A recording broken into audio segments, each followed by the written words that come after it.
Mais je me tourne vers vous à présent, Karim Yayaoui. Bonsoir, Karim. Bonsoir, bonsoir à tous.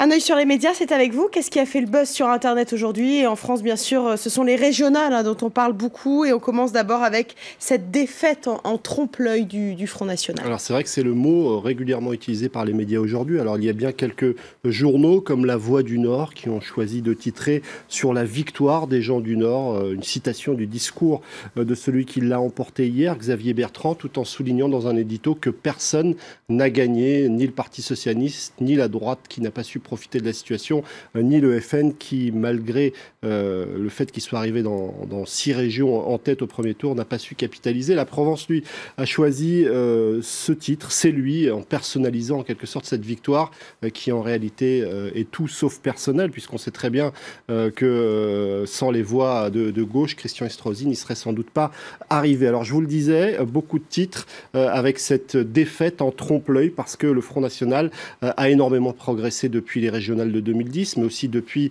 les européennes en 2014.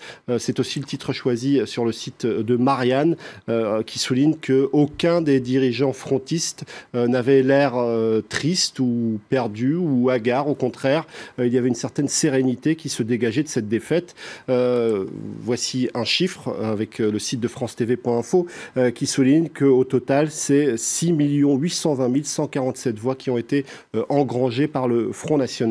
Et puis les Inrocks titrent de la même façon avec ce terme de trompe-l'œil, mais pour évoquer la victoire, entre guillemets, on pourra rajouter des guillemets, du Parti socialiste qui a limité les dégâts, mais on souligne déjà dans cet article que les frondeurs commencent à se faire entendre et à exiger un changement de politique que Manuel Valls ne semble pas imaginer, en tout cas pour les mois qui viennent. Alors en tout cas, la presse européenne, elle est inquiète, même si le Front National, vous le disiez, n'a remporté aucune région. Alors inquiète, notamment la presse allemande, qui a beaucoup titré sur ces élections régionales. Die Welt, qui explique qu'on a pu entendre un ouf de soulagement au moment des résultats, mais en même temps, ce n'est qu'un court répit pour la France, mais aussi pour l'Europe, souligne le quotidien de Berlin. Et puis le Frankfurter Allgemeine Zeitung, lui aussi, explique que cette grogne qui a poussé plus de 6 millions de personnes à voter pour le Front National ne va pas disparaître comme par un coup de baguette magique, alors que cet autre journal, Die Zeit, explique qu'on a beaucoup entendu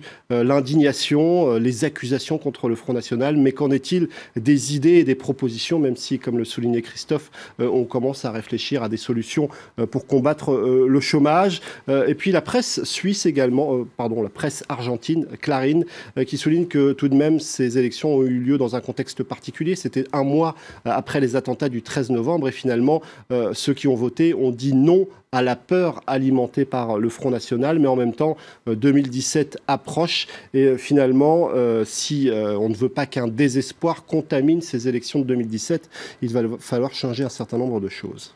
À droite, ce lendemain d'élections régionales a été marqué par l'éviction de Nathalie Kosciusko-Morizet. Une éviction qui est révélatrice sans doute d'un climat. Beaucoup d'articles aujourd'hui soulignent, comme le site de Challenge, les couteaux sont désormais tirés entre Sarkozy, NKM, Juppé, Fillon et les autres. Une éviction évoquée ici sur le site de francetv.info, qui n'est qu'une demi-surprise, puisqu'à maintes reprises, Nathalie Kosciusko-Morizet avait fait entendre sa musique et ces derniers temps, elle avait critiqué ouvertement le nini de Nicolas Sarkozy.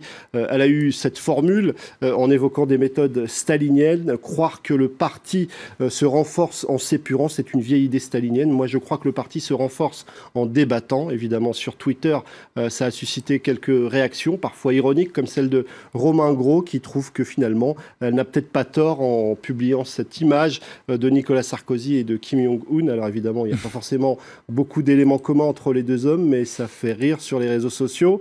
Et puis la réaction d'Alain Juppé, qui explique que l'exclusion n'est jamais une bonne réponse. Sur les réseaux sociaux, certains étaient là à critiquer le fait qu'il n'y avait peut-être pas eu de débat d'idées. C'est le cas de cet internaute, Boule Bibrez. Mais en même temps, ils étaient aussi beaucoup à ironiser sur une Nathalie Kosciusko-Morizet qui n'était pas forcément appréciée par les très proches de Nicolas Sarkozy. Quand tes potes peuvent plus t'encadrer, tu le fais toi-même. Évidemment, c'est un montage comme il y en avait quelques-uns aujourd'hui sur les réseaux sociaux. Allez, rapidement pour finir, cette bourde de Nicolas Sarkozy qui s'est trompé de destinataire. Il voulait féliciter Didier Robert. Et il s'est trompé de Didier Robert. Il a envoyé un petit message sur le compte Twitter d'un autre Didier Robert pour le féliciter pour sa victoire du côté de La Réunion. C'est un compte qui n'a pas servi depuis 2012. Et le dernier tweet qu'il a envoyé, ce Didier Robert, qui n'était pas le bon, c'était juste « essai, bisous ». Il n'a plus apparemment essayé depuis d'utiliser son compte Twitter. Merci beaucoup Karim Yayaoui pour cette chronique Un œil sur les médias qu'on peut retrouver bien sûr sur Internet à tout moment, www.france24.com. Restez